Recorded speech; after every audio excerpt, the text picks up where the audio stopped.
নতুন একটা syndicate rough তৈরি করার চেষ্টা করেছিলেন, যেখানে কেউ কিছু বলতে পারবে না, যে যা খুশি করবে। তার পতনের শব্দ শুনতে পাওয়া গেল।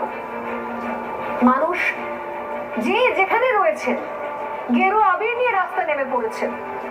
এই পালা বদল মানে এই নয় যে শুধুমাত্র আপনাকে বিজেপির ঝান্ডাই ধরতে হবে।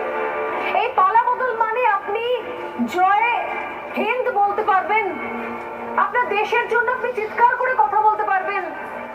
এই পরিবর্তন মানে আপনি গেরুয়া পতাকা নিতে পারবেন। জয় শ্রীরাম বললে কেউ নতুন একটা সিন্ডিকেট রাফ তৈরি করার চেষ্টা করেছিলেন, যেখানে কেউ কিছু বলতে পারবে না, যে যা খুশি করবে। তার পতনের শব্দ শুনতে পাওয়া গেল। মানুষ যে যেখানে রয়েছে গেরুয়া আবির নিয়ে রাস্তা নেমে পড়েছেন। এই পালা বদল মানে এই নয় যে শুধুমাত্র আপনাকে বিজেপির ঝান্ডাই ধরতে হবে।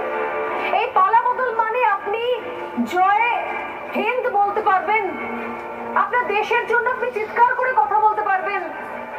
এই পরিবর্তন মানে আপনি গেরুয়া পতাকা নিতে পারবেন। জয় শ্রীরাম বললে কেউ